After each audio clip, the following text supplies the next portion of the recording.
We're here at our new chicken nursery. We're taking a little tour. This is the first time I've seen the nearly completed project, and JR has given me a little tour. So say hi, JR. Hi. You didn't say hi, JR. Hi, JR. Oh yeah, there you go. There you go. So this is a chicken brooder, and I'm gonna step outside here to kind of show people the overall what this is to get an idea. And what did we do here, JR? We got a mobile. We got a mobile shed. Mobile shed. And we framed it out and insulated everything, and then ran a wire through it. So we'll have outlets all around all the walls and all that stuff. And now, is that the wire to have a chicken fryer? No. Oh, okay. It will warm them up though. Okay, so here's the outlets you put in and wired this whole thing. Yep. All outdoor stuff, so it's all waterproof, dustproof. Okay. All that jazz. And then also on these walls, this didn't come with this, but you've insulated all of these walls here, right? Yep. And then put green treat wood inside so we're any moisture. What's green treat mean? Treated from outdoor. Okay, so here's your interior lights right here. Yep. Nice switch, and then you've got your own power panel. Yep. We put out here. Then we have an exterior outlet that you'd plug it in, just a 110 outlet. That you could plug in. Well, we're going to plug it in off of a different building, but you can go as far as to plug in a generator, whatever you want with it. Okay. So that'd be pretty slick. Then overall, this is just screwed into the ground, right? So if we want to move this to a different farm location in the future, we can just load it on a trailer and bring it wherever over. we want to put it. That way we're not committed to any location right now, but this one suits us best for now. Okay. So, and they've got natural light in here. Yep. And you were telling me in the research that you did that's really important. Yeah, they do a lot better in natural light than artificial light. So you'll notice we don't even have any. The only two lights are work lights. Where if we're going to do chores, I won't even leave them on. Sun up, they have sunlight, and sun down, they have dark. We don't have any heated lamps. We actually have these heated pads here, so less chance for fire, and it actually acts more like chicken nesting on top of them. So they'll go crawl under there and get their backs all warm, and each one of these will hold about 50. So we got a 200 per paddock, if you will, or per enclosure. We're thinking like cows here. You're saying paddock. Yeah. So they actually crawl underneath of this right here. And that's actually going to be the height they start at, all the way down there. I mean, that's only what, 3 inches off the ground? Yeah. So they crawl. They want to lay down, and still, when they lay down, their back is still being heated. Really? Yeah. Okay. And then we have these feeders. They're hanging right now, but when we started off, they'll be at the ground. Oh, okay, so you can do that again. I wasn't shooting that right, but now they're on the ground. Yeah, and then when you as move they that, grow, I want to can keep lift it it at up. their beak height. I see. And then we have a tank up there that's got an exterior quick connect to a hose. And the reason I did the reservoir, one, these waters work best off of gravity flow and not pressure. And two, for the first 4 days, we have a little heating pad that we're going to put under that tank. So heat the water up to about over 70, because if the water's cold on the first few days, it makes their body cold. They'll be very thirsty on the first day or two. Okay. So that because they're so small, by having the water preheated, they don't take a big dip in body temperature. Correct, because they're going to drink a lot in those first few days.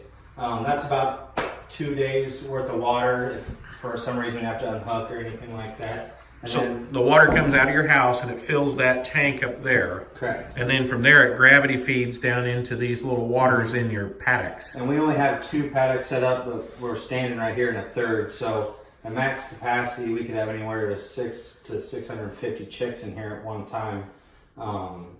Which, like I said, that'd be max capacity. So they need to be in 200 chick groups. If you have too much, they can pile up on each other, get hurt, whatever. Okay. So they can pile up trying to get to heat or just stay away from stay heat away too. from me. So if when you come in to do chores, if you spook them, they all pile up. Okay. It gets too much. So you keep them in small groups to keep them safe. That way Okay. we're low stress. That's what we're all about. Yeah. So tell me a little bit about some of the innovations you've done here. In addition to these adjustable height, that's pretty standard on the heaters and the waters.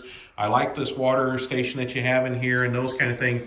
That's kind of neat. But what are some of the other innovations you've put in here? Talk to us about these paddock fences, if you will. These are just 2x12s that are removable. That way, when we have our wood chips or need to clean out in between, we can easily just pull up all the walls and easily scoop out to the door.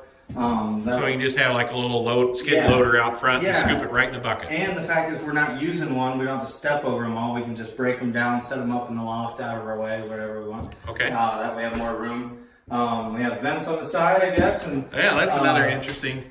So these vents came with it. Correct. But then you framed around it in order to have insulated, and you can control the temperature that. Correct. And then we have 2 more vents in the ceiling that will keep open all the time. all the time because we need So good one on ventilation. each end. Correct. That way they don't get ammonia buildup. Correct. So then we have that. And Plenty of fresh air. Ran all electricity for the lights and the outlets and all And that jazz. you added the insulation and plywood here on the ceiling too. Correct. We did that as well. And then I guess the other thing that we have is on these heater. They're you can dial them down. So that first day you're going to have a full heat, and after the first 5 days you'll turn it down about 3 degrees I think per day until they're 4 weeks old.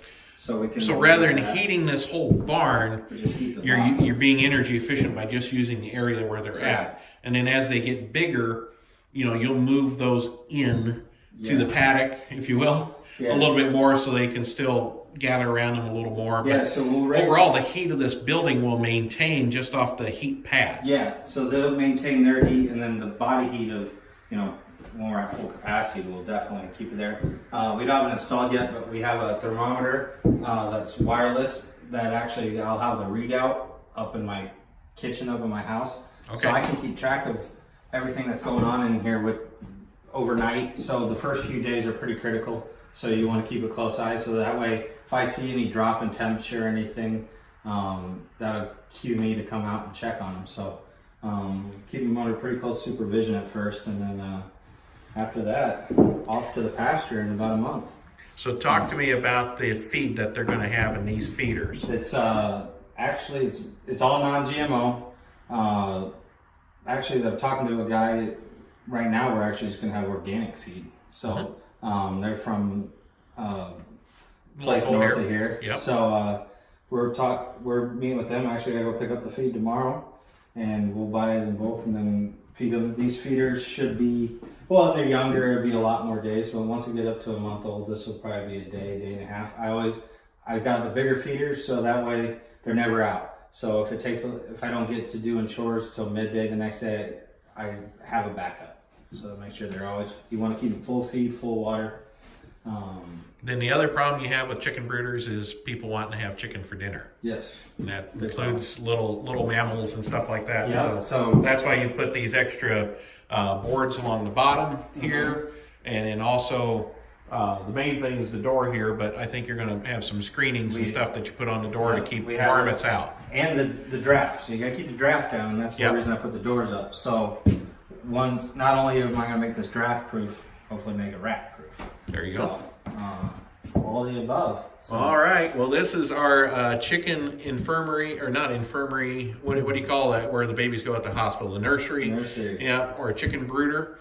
And it's looking really nice. And that way they get these chicks off to a great start, and they'll just be in here until they're old enough, between 2 and 4 weeks, and then they'll go to pasture and enjoy living a great life, and only having our job is make sure they only have one bad day. Yep. Right? But a great life. Yep. So anyway, here you go. This has been a little update from Project Cluck and what we have going on here. So stay tuned. We're going to be getting chickens in the mail next week. Looking forward to it. Thanks, JR. Yep. See you guys later. See ya.